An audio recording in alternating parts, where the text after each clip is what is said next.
Hello, Hello, my name is Carmen. nama aku Fania. We are Honors English students doing an ethnography on Indonesians in Kuwait. An ethnography is an organized study of ethnic groups, their relationships, and their culture. We're studying Indonesians because there's a lot of stereotypes around Southeastern Asians in Kuwait. For example, Indian men are stereotyped to have jobs such as taxi drivers or laborers. Another example would be Filipino women as being stereotyped to be maids. Although there are a large variety of Southeast Asians, in our research our focus is on the Indonesian population in Kuwait. In fact, the racism is so extreme that according to Arab Times, Indonesia is no longer sending domestic workers until, quote, until the Middle Eastern government showed significant improvement and treatment of and protection of workers. Not all Indonesians in Kuwait are maids and cleaners, but sometimes the attitude of other people towards expats makes them seem insignificant. We would like to make a disclaimer. We are in no way saying that people with higher paid jobs should be treated better. We're saying that in Kuwait, Indonesians have the stereotype that they're all maids and are treated not well. Additionally, we do not believe that all people who have maids working for them treat their maids badly. Neither do we believe that all those people treat Indonesians like so. However, we are addressing a real issue. We surveyed Indonesian residents who are not domestic workers to provide evidence for our claim and break the assumption that all Indonesian people are low-paid domestic workers.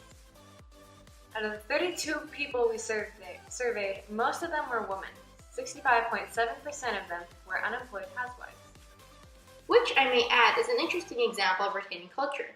Furthermore, 31.2% of the 32 people were engineers, logistic managers, medical workers, or technicians. It is safe to assume that those people were men. While being a housewife sounds like a simple life, based on a survey we found that the average day is actually quite busy for these women. They include activities such as learning Arabic, studying Islam, cooking, cleaning, caring for the children, running errands, meeting with friends, and then squeezing whatever time they could for relaxation or entertainment. Besides occupation, we also wanted to explore cultural impacts. Everyone who moves to another area brings their culture with them.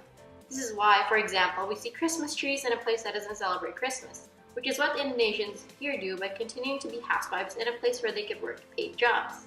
However, this doesn't mean that they don't expand their understanding of culture. Since Kuwait is a Middle Eastern country, obviously the native language is Arabic. In our survey, we found that 85.5% of Indonesians speak 2 to 3 languages, which are most likely Bahasa Indonesian, English, and Arabic. In our interviews, we asked the interviewees in what ways they would change Kuwait. One of them responded that they would not change Kuwait because it was not their concern and any changes would be up to the government. What are 2 things you would change about Kuwait if you could? It's not our concern because it's going to be the government itself. Okay. But one of the interviewees said that they wish there was more equality in Kuwait. What are 2 things you would change about Kuwait if you could?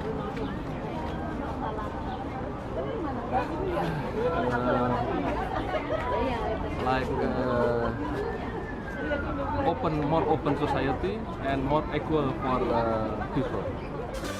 This shows the stereotype is widespread enough to affect the small portion of people we have surveyed compared to the near 9,000 Indonesians living in Kuwait, which is why we decided to make this ethnography.